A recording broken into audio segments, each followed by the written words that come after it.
Olá, queridos. A graça e a paz, amém? Eu creio que esse é um tempo que já estava marcado no coração de Deus. Um tempo onde Ele determinou que haveria crescimento e edificação no nosso meio. Amém? Que essa seja a sua expectativa nesses dias. Porque Deus, Ele só age em cima da nossa expectativa. A palavra diz que Ele é poderoso para fazer infinitamente mais além. E todo mundo se alegra com esse versículo.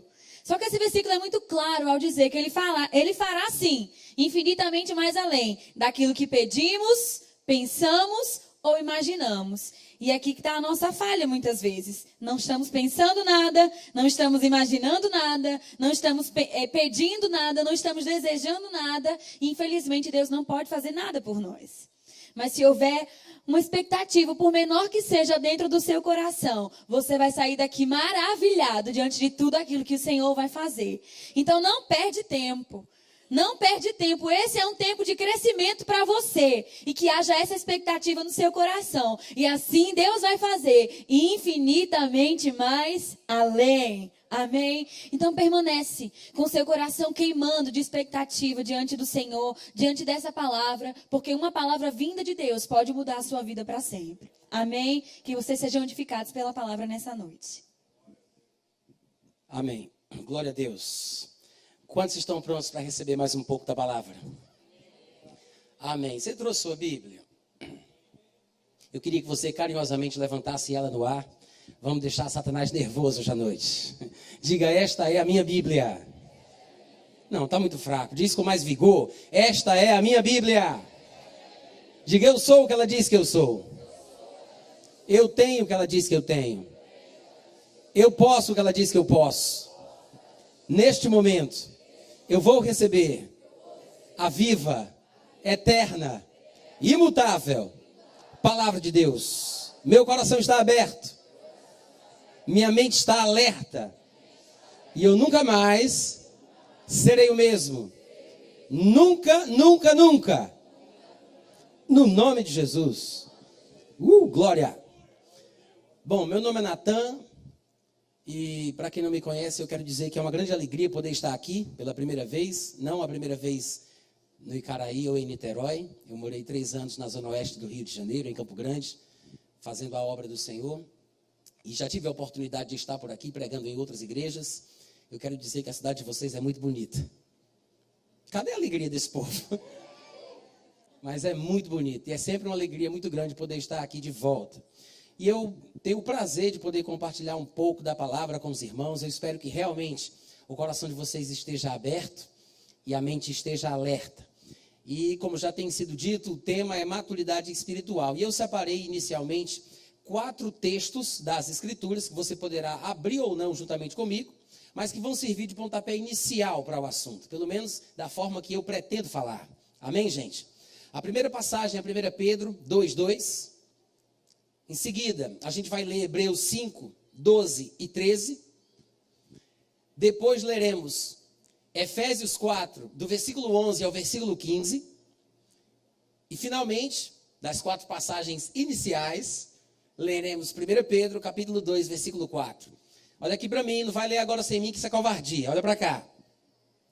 Se nós quiséssemos parar em cada um dos textos que eu citei aqui e mergulhar e aprofundar dentro de cada uma destas passagens, nós poderíamos passar 50 minutos em cada um destes textos, devido à tamanha riqueza que eles contêm.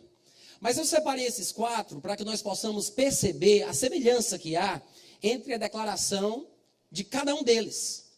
Em 1 Pedro 2:2, ele diz o seguinte: desejai ardentemente como crianças recém-nascidas o genuíno leite espiritual, para que por ele vos seja dado crescimento para a salvação. Você pode repetir comigo? Leite, depois crescimento. Mais uma vez, leite, depois... Ele está falando sobre crescimento, no caso aqui, espiritual. E não é à toa que ele faz a comparação com o mundo natural de uma criança que acaba de nascer, que se desenvolve à medida que se alimenta, vai se nutrindo e vai amadurecendo.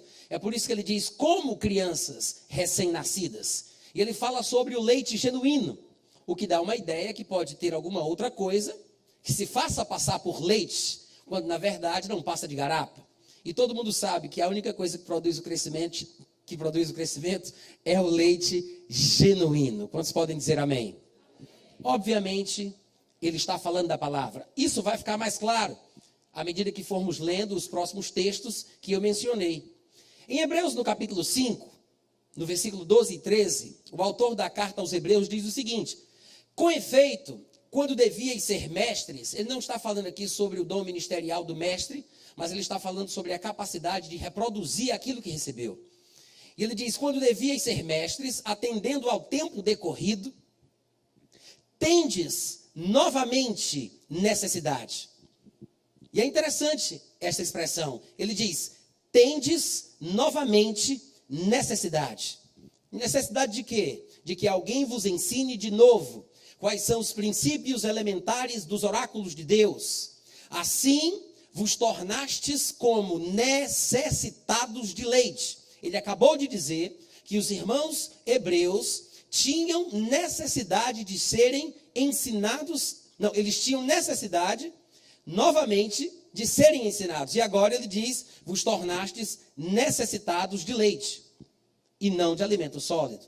Ora, todo aquele que se alimenta de leite é inexperiente na palavra da justiça, porque é criança.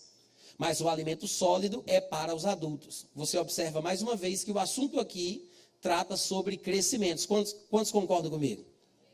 Crescimento espiritual, amém, gente? Mas é interessante que o autor diga: vocês precisam que alguém ensine de novo. Repete comigo: ensinar de novo.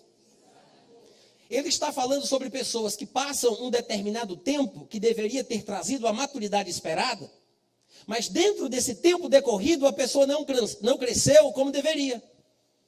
E em situações como essa, quando encontramos pessoas na igreja que depois de tanto tempo ainda continuam da mesma forma, no mesmo nível, às vezes nós nos preocupamos e procuramos maneiras diferentes de abençoá-las para que elas possam amadurecer. Podemos inventar campanhas, podemos inventar correntes, podemos inventar todo tipo de coisa numa tentativa desesperada de ajudar, de abençoar, de socorrer e de promover o crescimento. Mas eu quero chamar a atenção dos irmãos, a todos aqueles principalmente que cuidam dos seus parentes novos convertidos, dos seus conhecidos que vieram para a igreja, daqueles que estão por aqui e que parece que não estão crescendo. Existe a forma correta de promover o crescimento. Alguém poderia pensar: mas eu já fiz de tudo, eu já ensinei, eu já preguei, já discipulei, já dei livro. A Bíblia diz: a necessidade é de ser ensinado de novo. Muito obrigado pelo entusiasmo. Deus abençoe a vossa família. O autor do livro de Hebreus, ele diz: vocês têm necessidade de que alguém vos ensine de novo. Eu acho que nós pensamos que depois que ensinamos e não vemos o resultado, temos que tentar uma coisa diferente. E esse é o nosso erro.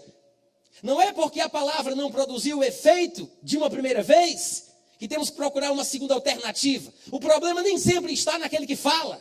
O que fala deve falar segundo o poder que Deus supre. Mas há uma responsabilidade naquele que ouve. De vez em quando nós pensamos: eu não queria estar dos pés, eu não queria estar na pele do pastor. Eu não queria estar na pele, na responsabilidade daquele que prega, daquele que fala. Pois saiba de uma coisa: a responsabilidade daquele que fala é uma, mas a responsabilidade daquele que ouve é outra. Em Lucas capítulo 6, versículo 40, Jesus Cristo disse: o discípulo não está acima do seu Senhor, não está acima do seu mestre, mas todo aquele que for bem instruído será como seu mestre. Isso nos mostra que existe sim uma responsabilidade de nós, os que pregamos, promover boa instrução. Ele diz: a boa instrução produz alguém semelhante a Cristo. Mas mesmo assim, nem sempre porque existe boa instrução, as pessoas crescem. Porque existe uma responsabilidade no que está ouvindo. Existe a forma correta de se ouvir, com a atitude correta, com o interesse correto. Jesus disse isso. Em Lucas, capítulo 8, versículo 18, ele disse: vede, pois, como ouvis. Noutros evangelhos, você vai encontrar a mesma frase de uma forma levemente diferente. Noutros lugares, você encontra a frase mais ou menos assim: vede, pois, o que ouvis.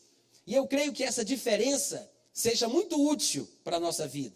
Porque me parece que o Espírito Santo deseja que entendamos que é importante tanto aquilo que a gente ouve, como também é importante a forma como a gente ouve aquilo que ouve.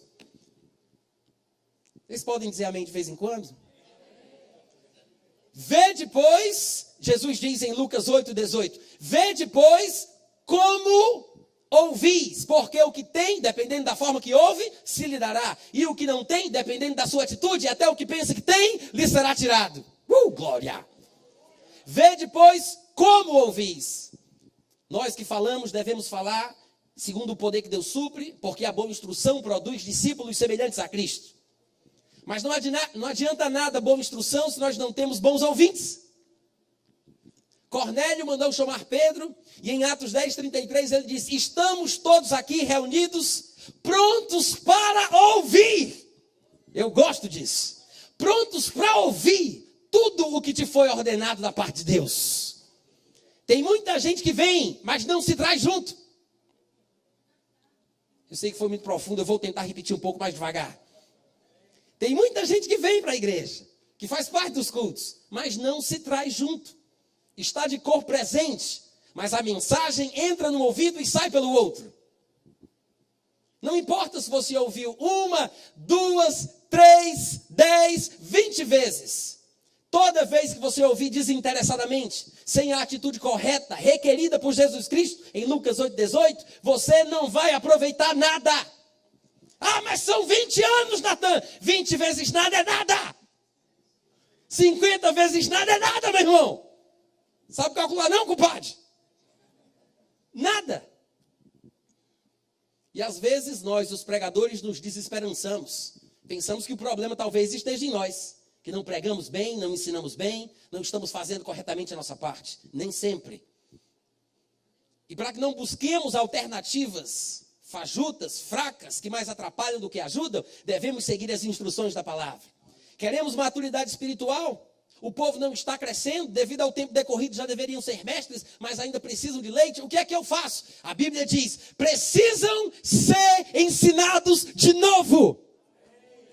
Ensina de novo, ensina de novo, ensina de novo, ensina de novo, meu irmão. A palavra funciona. Às vezes, nós somos os ouvintes, como receptores, como rádios mal sintonizados. Nós sabemos que os rádios são apenas receptores de ondas AM e FM. Eles não produzem aquilo que nós ouvimos. Eles captam o que está presente, que não podemos ver, e decodificam para nós, né? Mas é preciso você sintonizar naquela frequência, e às vezes, antigamente, isso não existe mais hoje, tinha que ter uma sintonia fina. Você não sabe nem o que é isso, né? Não é que eu seja tão velho assim, mas eu peguei esse negócio. Tinha que ter uma sintonia fina para tirar os chiados e os ruídos. Da mesma forma, assim como as ondas de rádio estão presentes aqui, ainda que não as ouçamos, mas elas estão aqui, a palavra de Deus traz consigo o poder restaurador, milagroso, que todo ser humano precisa. Se está faltando alguma coisa na vida de alguém, é preciso ensinar de novo. Efésios 4, de 11 ao 15, ele diz que Jesus Cristo em pessoa concedeu uns para apóstolos, outros para profetas, outros para evangelistas, outros para pastores, outros para mestres. Tudo isso tendo um objetivo, com vistas ao aperfeiçoamento dos santos. Ele está falando sobre maturidade. Se você conhece o texto, você deve lembrar. E vai ficar mais claro à medida que a gente segue na leitura. Ele diz, visando o aperfeiçoamento dos santos, para o desempenho do seu serviço depois que se tornarem maduros, para edificar o corpo de Cristo. Por quanto tempo, irmão Natan? Até que todos, na igreja de Cristo em todo o mundo, até que todos cheguemos à unidade da fé e do pleno conhecimento do Filho de Deus, ou seja, a perfeita varonilidade. Que coisa linda. Ele diz que a perfeita varonilidade, ele está falando aqui sobre maturidade. Se você estiver aí com outra versão, muito provavelmente você vai ter uma expressão que dê mais clareza ainda. A NVI, por exemplo, ela fala sobre maturidade especificamente, mas perfeita varonilidade é exatamente isso. Ele está dizendo que o conhecimento pleno do Filho de Deus é a mesma coisa que maturidade perfeita, plena, completa. Isso não significa saber todas as coisas, mas ter crescido o suficiente para poder desempenhar bem a obra no corpo de Cristo. Ele diz, até que cheguemos a esta maturidade perfeita, essa perfeita varonilidade, que é a medida da estatura, da plenitude que Cristo alcançou. Ele está falando aqui sobre o ápice do crescimento espiritual de Cristo, que é a medida de referência para o nosso crescimento. Às vezes não observamos que é isso que Paulo está comentando, mas nós sabemos pelas Escrituras que Jesus Cristo crescia, não apenas em estatura, mas crescia por dentro também, em graça, em sabedoria, diante de Deus e diante dos homens. De fato, a Bíblia diz abertamente que Jesus Cristo foi aperfeiçoado pelas coisas que ele sofreu. Ainda que ele era filho, ele aprendeu a obediência pelas coisas que ele sofreu. Diga glória a Deus. Diga, Jesus é o meu exemplo. Diga, ele tem a minha medida. A medida da estatura, da plenitude que ele alcançou é o nosso alvo. É a nossa referência. Glória a Deus. E ele diz, Deus colocou estes dons ministeriais na igreja, visando este aperfeiçoamento, esta maturidade, para que não sejamos mais. Todo mundo que nasce de novo começa como criança. Mas parece que Deus não quer que continuemos aí. Ele diz, Deus toma providências para que não sejamos mais. Diga amém. Para que não sejamos mais como meninos, agitados de um lado para outro, levados ao redor por todo o vento de doutrina. Eu não sei se você está observando, mas ele usa palavras que trazem características de um menino nessa idade de dependência. Ele fala sobre o menino ser agitado e ele fala sobre o menino ser levado. E ele faz isso de propósito porque logo em seguida ele vai fazer um contraste com aquele que é maduro. Porque o menino, segundo ele diz, é agitado e levado. Mas ao contrário disso, o que devemos fazer é seguir a verdade em amor, crescendo em tudo naquele que é a cabeça. O menino é agitado e levado. Aquele que já está maduro, que anda com as próprias pernas, vai para onde crê. E ele segue. Sabe que há uma diferença entre seguir e ser levado? Vocês podem dizer alguma coisa? Amém? Vou perguntar de novo. Quantos aqui sabem que há uma diferença entre ser levado e seguir alguma coisa? A criança, o menino espiritual é levado, é agitado, e ele fala por ventos de doutrinas. O que já é maduro segue, ele mostra determinação, consciência, iniciativa, controle, independência. Eu sei que a palavra independência, ela é uma palavra que às vezes parece causar um sentimento negativo, porque na igreja nós nos acostumamos a cantar sobre a nossa dependência de Deus e também dependemos uns dos outros. Pedimos para que os irmãos nos aceitem e dizemos que os aceitamos também. E falamos sobre relação de interdependência. E existe o lado bíblico saudável da dependência, tanto a Deus como também em relação aos outros. Mas às vezes nós falamos tanto sobre isso em nossas músicas, em nossas pregações, que nos esquecemos que independência não é uma coisa ruim. Independência é uma coisa boa. Diga amém pela fé. E eu vou explicar. Porque às vezes nós pensamos na independência apenas como algo negativo. Algo que deve ser evitado.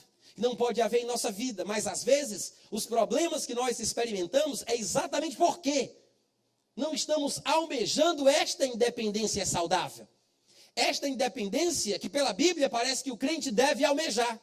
Porque quando falamos, irmãos, sobre maturidade, quando falamos sobre crescimento espiritual, pense bem, nós estamos fazendo um paralelo com a independência. Estamos fazendo um paralelo com aquele momento na vida do homem, onde ele anda com as próprias pernas e não é mais carregado nos braços. Não, dá um grito de aleluia. Eu estou pregando muito bem hoje à noite, gente.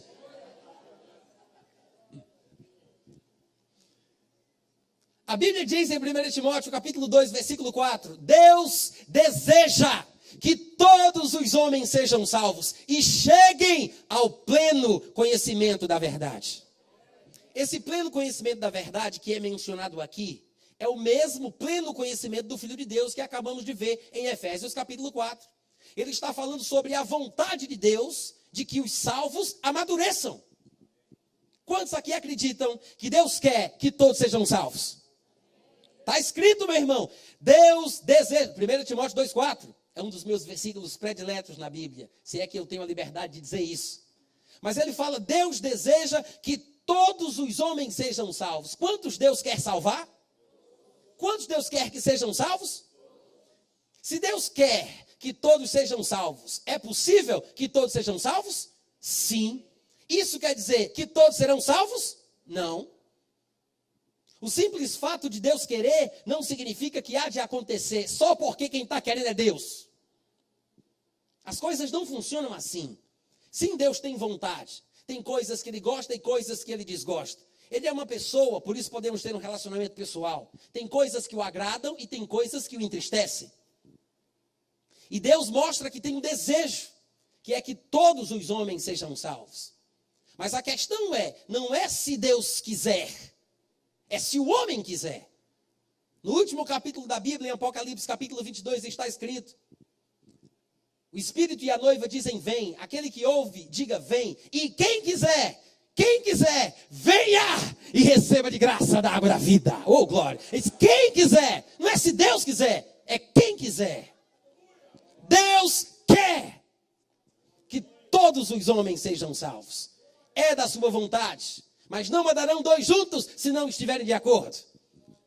Deus não irá manipular o ser humano a seu bel prazer. Ele não vai enfiar as suas bênçãos pela sua goela abaixo. Ele não vai te abençoar por cima de pau e pedra. Não estamos falando de Alá. Diga amém. Diga graças a Deus. Mas nem todo mundo será salvo, infelizmente. Mas é interessante porque o versículo ele se constitui de dois pedaços. E por muito tempo nós como igreja temos pensado que a grande missão do corpo de Cristo é fazer missões, no sentido de pregar às massas populares que ainda não conhecem Jesus. E isso é bom e saudável, mas é apenas a parte A do versículo. Ele diz, Deus deseja que todos os homens sejam salvos. Mas o versículo não termina aí, ele diz, deseja isso e... Deus deseja a salvação de todos? Não, vamos lá, gente, vamos comigo. A palavrinha profunda que está aí, que é? Eu sei que vocês vão querer dizer e, né? Mas vocês não dizem Pedro e Paulo, vocês dizem Pedro e Paulo. Vocês podem repetir essa pequena partícula tão expressiva e significativa? E mais forte, com mais vigor. Não, puxando lá de dentro, vai! Tá fraco. Deus deseja que todos os homens sejam salvos e o i junta aquilo que foi dito com aquilo que está a ponto de se dizer. Deus não quer só uma coisa. O que adianta salvar sem dar maturidade a estas pessoas para que se mantenham no caminho? O que adianta sair pelas ruas, pelas vilas, pregando, expulsando, falando de Jesus, mandando os demônios para correr? E depois essas pessoas não serem ensinadas. Se nós não providenciarmos meios pelos quais elas possam chegar ao pleno conhecimento da verdade. Porque vai chegar um momento que estes demônios que expulsamos vão voltar com 7 piores do que eles. É Jesus que disse. Foi Jesus que disse. Eu não tenho nada a ver com isso. 7 espíritos piores do que eles. E ainda tem gente que pensa que não tem demônio pior do que outro. Pois tem. E a Bíblia diz que se eles voltam e encontram aquela casa vazia, varrida e ornamentada, eles entram ali. E porque tem mais 7 que são piores, o estado fica pior. Por causa disso. Se fosse o único que saiu, que estivesse voltando e entrasse novamente, e ele voltou a ser como era. Mas não, Jesus disse, fica pior. Porque o demônio sabe que se alguma força conseguir expulsá-lo, para permanecer ele vai precisar de ajuda. Olha aí a capacidade de raciocínio e interlocução satânica. Porque tem gente que pensa que Satanás é burro. Mas a Bíblia diz que não devemos ser ignorantes em relação aos seus ardis, aos seus desígnios, porque se assim o formos, ele alcançará vantagem sobre nós. Satanás não é besta. Eu não estou falando da besta do Apocalipse, entendeu, gente? Isso aí a gente sabe que ele é. Amém? Mas a Bíblia diz, Deus deseja que todos sejam salvos e cheguem ao pleno conhecimento da verdade. Se você liberta uma pessoa expulsando o demônio, mas não produz, não promove o crescimento para a maturidade, para ela resistir quando Satanás vier novamente no dia mau, você está contribuindo para que o estado destas pessoas que você está libertando se torne pior do que o primeiro. Porque você é irresponsável. Prega, mas não cuida. Liberta, mas não trata. Diz, fala mais, Deus. Você não chegou dizendo que queria que Deus falasse com você hoje à noite?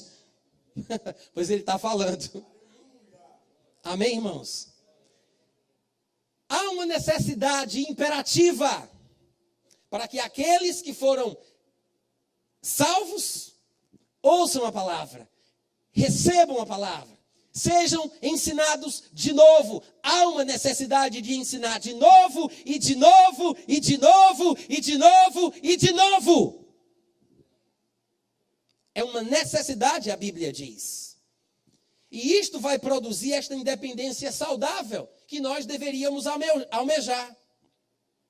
Infelizmente, porque temos ouvido poucas pregações que falam sobre a bênção da independência, a importância da independência, porque só vemos o outro lado, nós não temos sabido por que caminho nós devemos ir. Estamos perdidos como cachorros cegos dentro de um açougue. Eu acho que ninguém entendeu a parábola, né? Vocês sabem o que é um açougue? Sabe o que é um açougue? Tem açougue aqui, vocês chamam de açougue? Aquele lugar onde vende espiga de milho, não é isso? É o quê? Carne. Agora imagine um cachorro que gosta de comer carne, cego, dentro de um.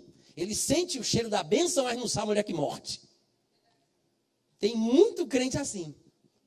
Como cachorro cego dentro de açougue. Não sabe para onde ir, não sabe o que deve almejar, não sabe o que deve buscar.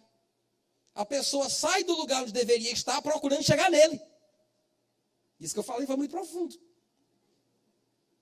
Se ela não sabe onde está, não sabe para onde vai, ela sai do lugar onde deveria estar procurando chegar nele. Ah, deixa para lá. Depois vocês ouvem aí o CD. E se tiver qualquer dúvida, você pergunta o pastor. Mas eu quero dizer, irmãos, que maturidade, responsabilidade e independência são 3 palavras que estão relacionadas entre si. Vocês podem repetir comigo como é que é?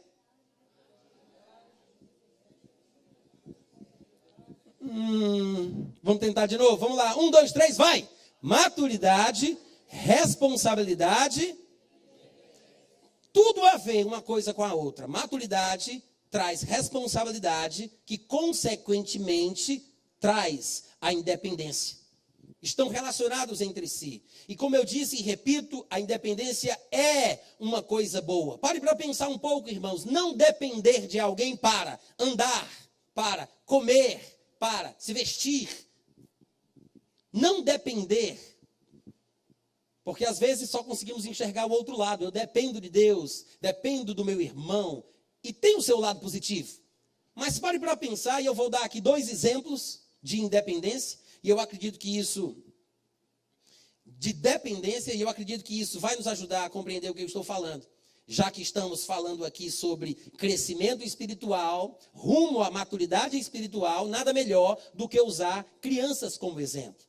Se você pega, por exemplo, uma criança de 1 ano de idade, ela é dependente de pessoas mais velhas. Normalmente, naturalmente, dos pais, né? Ou de algum tutor ou curador. Mas o fato é que uma criança depende. Diga, a criança depende. E isso não é ruim, porque faz parte das fases da vida. Para a sua idade, para aquele tempo, para aquele período, ela tem que depender. É bom depender. É preciso depender. Se uma criança nasce, abre os olhos e diz, mamãe, cheguei, é o anticristo. Seria fora do normal. Ela tem, os irmãos concordam comigo? Ela tem que depender. É salutar, faz parte do ciclo da vida. Traz aprendizagem, é bom para o pai, é bom para a mãe. Mas, meu irmão, pelo amor de Deus, aquele filho não tem que depender até os 32 anos de idade. Amém? Glória a Deus. Se você tem alguma dúvida, levante sua mão, nós queremos orar por você. Não é normal. Agora, se você pega duas crianças, com 1 ano de idade, as duas, uma saudável, normal, perfeita, que depende, mas está na fase de depender. E uma que, infelizmente, por uma casualidade da vida, que depois da queda do homem, trouxe ao mundo os infortúnios que muitas vezes são inexplicáveis ao pensamento religioso humano, nasce paralítica. Por alguma razão, ela é tetraplégica, vamos colocar assim. E ela depende quase que completamente das outras pessoas. Ela tem 1 ano como aquela outra criança que depende, também tem. As duas são dependentes, mas o problema é que uma vai ficar normal e a outra não. Aquela criança tetraplégica vai alcançar os seus 30, 32 anos de idade e vai continuar assim, dependendo. Eu acredito que quando você pensa na dependência de uma forma não natural, você pode enxergar o mal que é depender quando já está na hora de andar com as próprias pernas. A criança normal vai crescer, vai andar, vai comer, vai se vestir, vai pensar por si só e vai ser independente. Diga, isso é bom. Irmãos, faz parte da vida. A independência é um planejamento de Deus, mas a independência é uma consequência da maturidade. Independência e maturidade estão relacionados entre si. E nós precisamos saber disso. Porque às vezes não conseguimos enxergar que isto é um fato. O problema é que muitas vezes nós mesmos queremos depender. Gostamos de depender. É confortável depender. É ou não é? Não estou falando de vocês não, gente. Estou falando assim, hipoteticamente. Às vezes o problema é esse. Mas se nós, dentro da igreja, víssemos um pai trazer o seu filho nos braços, o filho tem 32 anos de idade, e o pai traz o filho aqui durante o período do louvor, vai entrando, coloca ele aqui nas cadeiras, nas fileiras da frente, mas assim que ele solta o filho começa a pular, dançar, a cantar. Eu não sei você, mas pelo meu temperamento, a primeira coisa que eu faria é chegar perto dessa pessoa e perguntar para ele qual foi o milagre. Porque não é normal um pai trazer o filho nos braços, tendo ele 32 anos de idade. Este filho deveria ser doente, ter algum problema e foi curado. Porque se eu chego para ele e pergunto, meu irmão, qual foi a bênção? Conta para mim o milagre. Não, eu sou perfeitamente normal. E por que teu pai te trouxe nos braços? Ele me ama. Ou esse rapaz tem problema, ou o pai tem. Ou os dois. Aleluia. É ou não é? Hein, gente? Sim. Não é normal uma pessoa saudável, competente, não ser independente. Não é normal. Mas muitas vezes nós pensamos que Deus deve nos carregar nos braços porque Ele nos ama. Nos tornamos em crentes, me permitam dizer isso, mimados. Diz, fala Jeová, diz. Diz. Cutuca o irmão do teu lado e diz, é contigo, varão.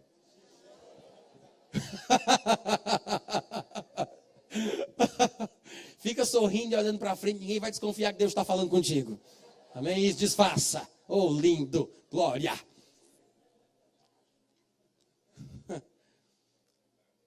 Os irmãos estão acompanhando?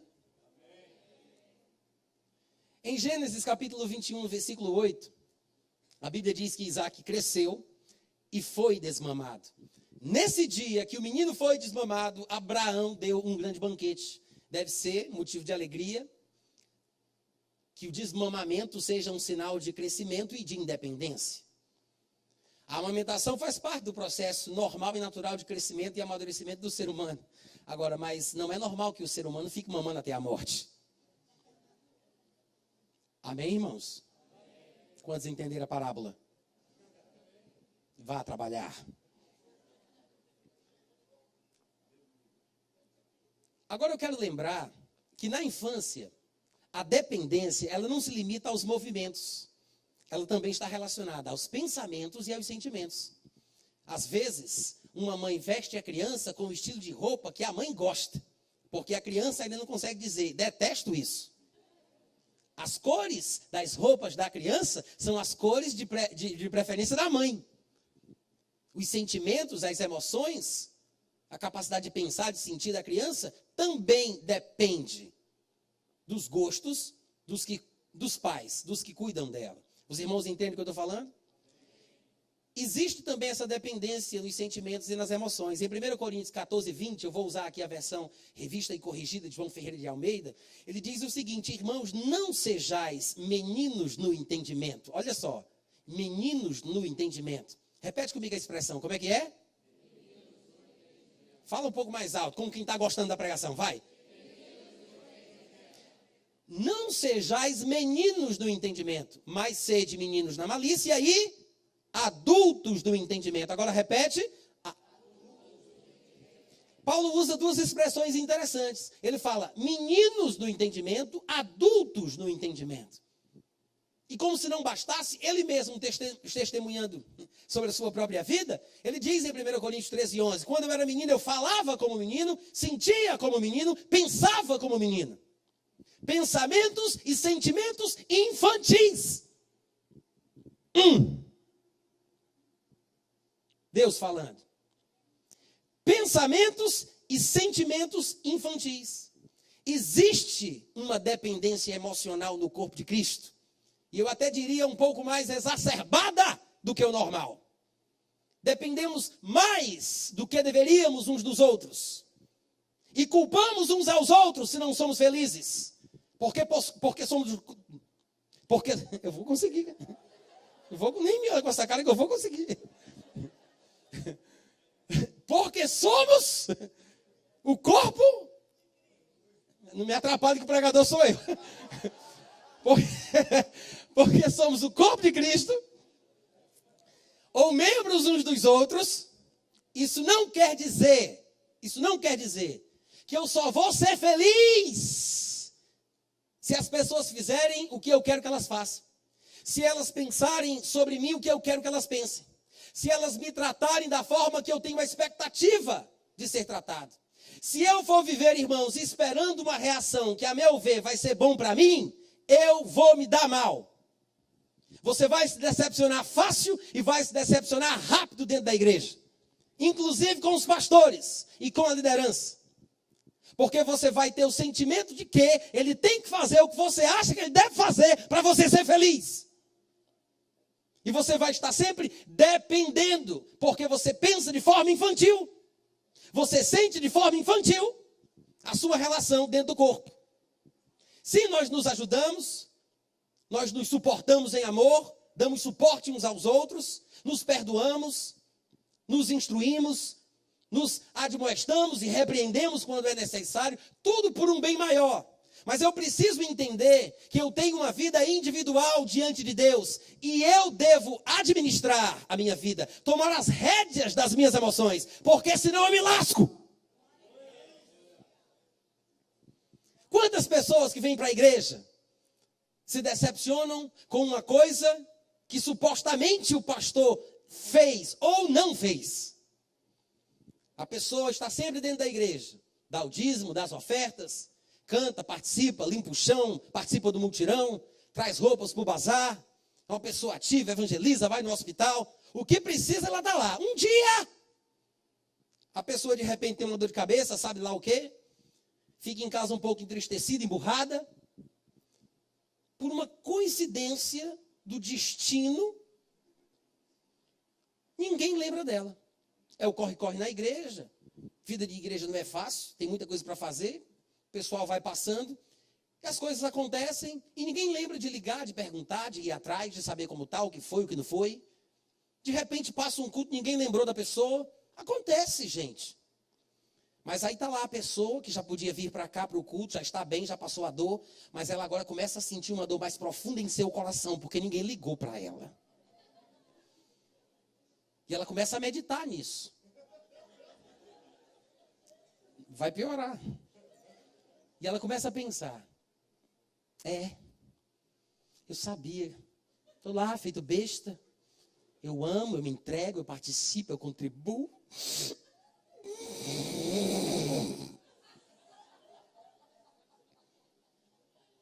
Aí Satanás, está vendo aí a bestada, como diz lá na minha cidade.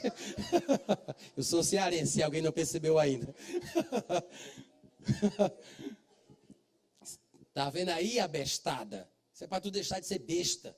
Fica com esse negócio de querer participar na igreja, de contribuir, de orar, de amar. Está aí a bestada otária. Ninguém gosta de tu. Se gostasse, tinham vindo aqui, tinham mandado um cartão, tinham ligado, tinham feito alguma coisa. Aí a pessoa, depois que ouve aquela voz de Satanás falando no ouvido dela, que confirma as mesmas coisas que ela sente, ela diz, puxa, Satanás, tu és mesmo meu amigo, abriste os meus olhos. Eu sei que as pessoas não dizem isso. E você fica rindo assim porque está com vergonha, porque já chegou perto.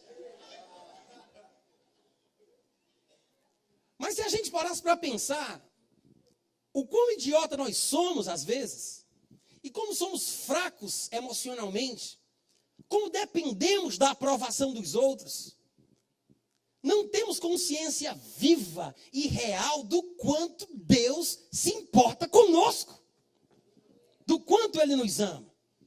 E por isso, nessa dependência desequilibrada, estamos sempre precisando de alguém para orar por nós.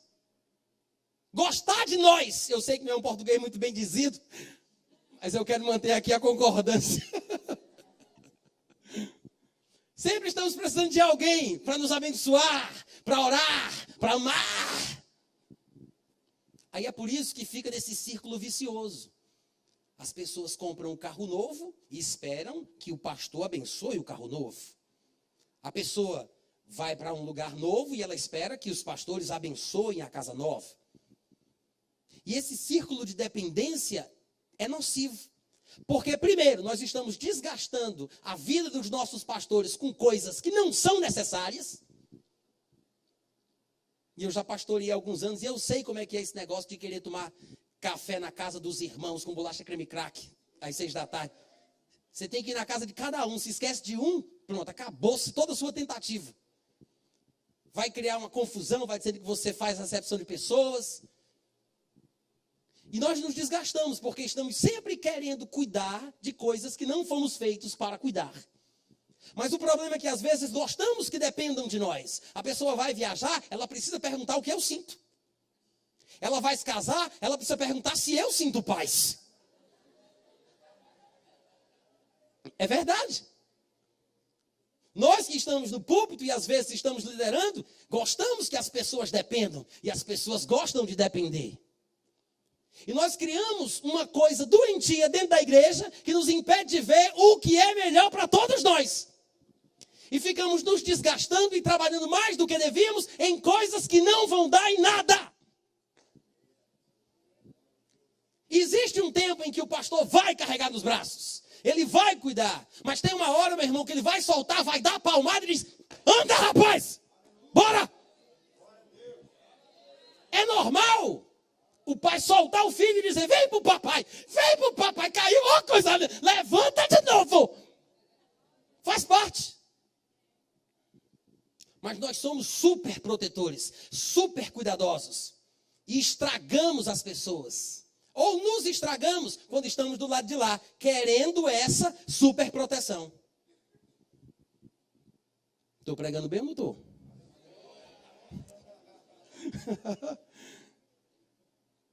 Irmãos, quando o filho faz uma sujeira na fralda, o pai vai tratar. É óbvio. O pai vai cuidar. E o pai tem que ter aquela sensibilidade, né?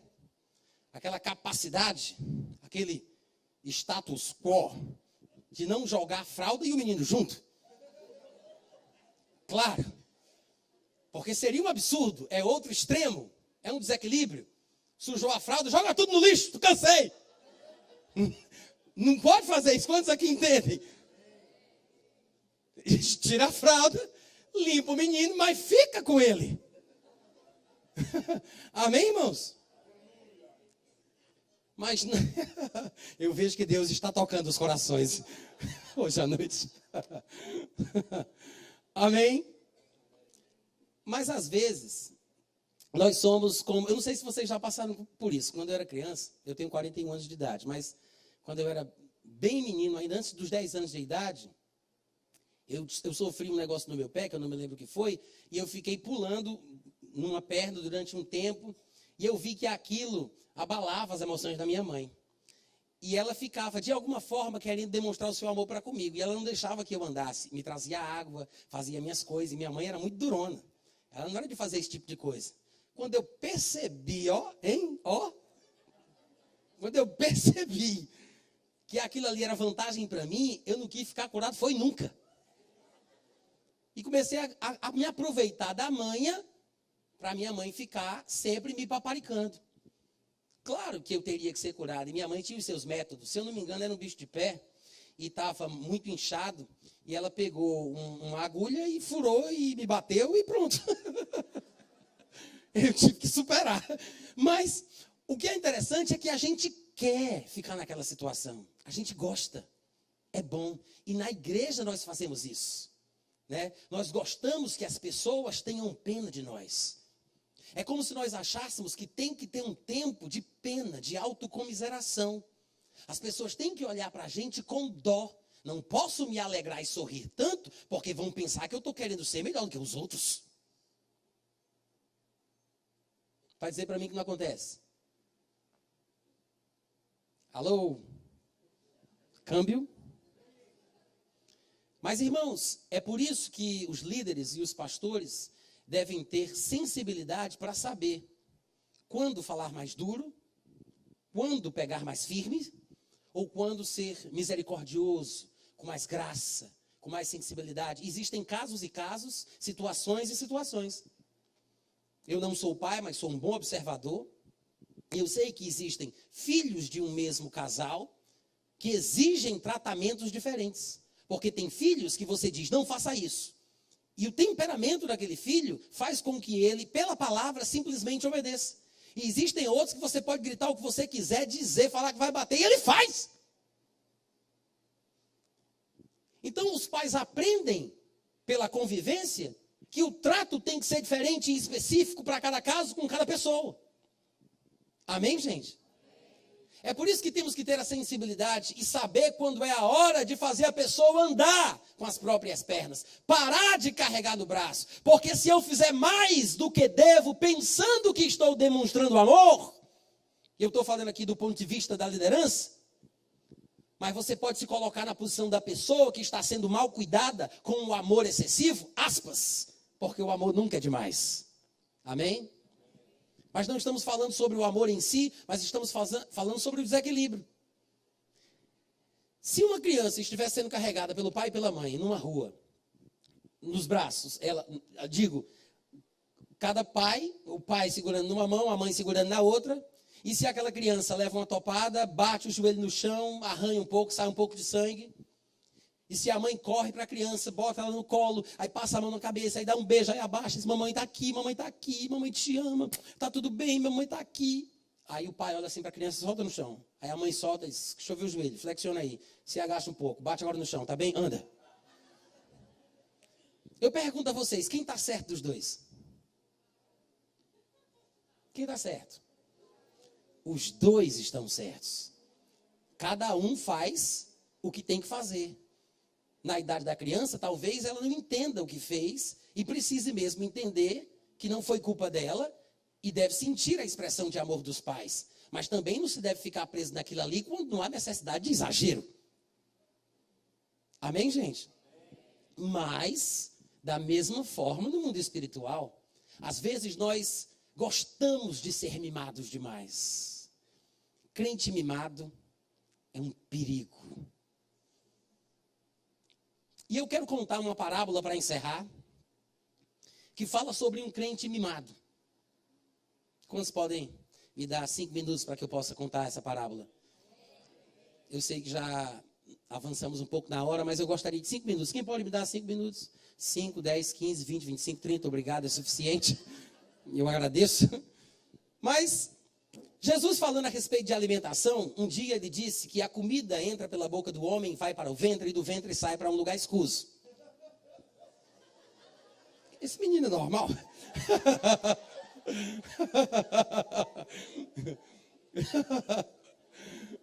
Rapaz.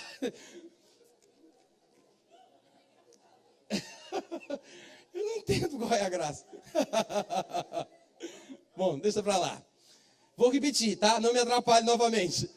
Jesus disse que quando nós comemos algum alimento, aquilo entra pela boca, vai para o ventre e dali sai para um lugar escuso. Amém? Quantos aqui sabem a diferença entre aquela comida quando ela entra e quando ela sai? Se você não sabe, por favor, não nos convide para almoçar na sua casa. Eu vou perguntar de novo, você sabe a diferença? Quando entra, tem vários nomes. Quando sai, também. Mas a história que eu quero contar se refere ao momento da comida quando ela sai. Como não temos um termo mais apropriado, eu vou usar um termo usado por crianças americanas, que chamam de dudu ou pupu. Né? Fica tão bonitinho, ninguém nem se incomoda, não faz nem aquele choque por causa da língua, né? Dá uma sensação de abstração até elegante, dudu. Mas eu preciso contar essa história e preciso desse elemento. De qualquer forma, você imagina uma criança mimada que aprendeu que manda no pai. É exatamente isso. A criança aprende que manda no pai. Quem já observou filhos de amigos ou dentro de casa e percebeu que a criança tem astúcia, é exatamente assim. O pai diz, não faça, a criança faz para testar, para ver se o pai tem palavra. Só para ver se o pai realmente vai cumprir o que ele diz. Se fizer, vai apanhar. Faz, não apanha. A criança aprende, papai é fraco. É verdade. A Bíblia diz que a ignorância está apegada à alma da criança e a vara da correção a afugentará dela. Amém, gente? Eu sei que alguns ensinamentos equivocados de uma suposta nova psicologia têm dito que não se deve bater nas crianças, mas eu prefiro ficar com a palavra de Deus. Eu sei que não seja muito saudável, talvez, usar a mão, que é uma extensão do meu braço e do meu corpo, e a mesma mão que toca para expressar amor, vai bater, pode causar alguma confusão na criança. Por isso, tenha uma vara dentro da sua casa e chame ela de uma forma carinhosa. Coloque o nome de amorosa, cuidadora, protetora, que não vai causar problema nenhum. Porque quem ama, disciplina. Diga amém. Mas o pai fraco, e pais, não somente homens, mas mulheres também, prestam um mau serviço ao desenvolvimento e à maturidade da criança, sem corrigirem quando é necessário. E a criança aprende que manda no pai, que controla o pai. Um dia, uma criança mimada assim, de madrugada, às 3h45 da manhã, se acorda e começa a gritar dentro de casa, eu quero comer Dudu! Quero comer Dudu! Eu quero comer Dudu! Quero comer Dudu! Vocês sabem o que é Dudu, não sabe? Número 2. Aí o pai acorda e diz, menino, para com isso! Vai dormir, rapaz! Que coisa! Que coisa! Eu quero comer Dudu! Eu quero comer Dudu! Meu Deus, para com isso! Eu quero! Quantos já viram crianças assim? Tem muita gente desse jeito dentro da igreja. Aí o pai vai e prepara o Dudu para a criança. Pronto! Vai, menino! Come logo isso! Coisa horrível! Tu é doido, é, menino? Aí a criança diz, só se o senhor provar primeiro! Como é que é, rapaz? Só se o senhor provar primeiro! Eu não vou fazer isso, não. Eu quero! Aí os vizinhos, para com isso! Eu vou chamar a polícia! O que é que está acontecendo aí? Meu Deus do céu, eu não acredito nisso, não. Menino, eu quero! Aí o pai, besta, vai lá, pega a colher, aquele desespero, aquele nervosismo. E prova. Pronto! Vai, menino, fala o que tu queria. Aí a criança olha bem para a cara do pai, com aquela cara endemoniada. Quero mais não, o senhor comeu a parte que eu queria.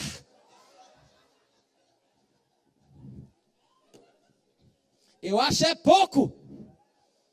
Eu vou repetir. Eu acho é pouco. Criou um monstro. Agora vai ter de volta aquilo que plantou. Irmãos, nós precisamos entender a importância da maturidade em nossa vida cristã.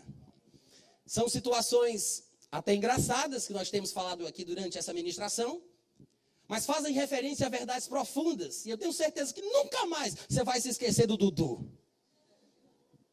É engraçado, mas é forte.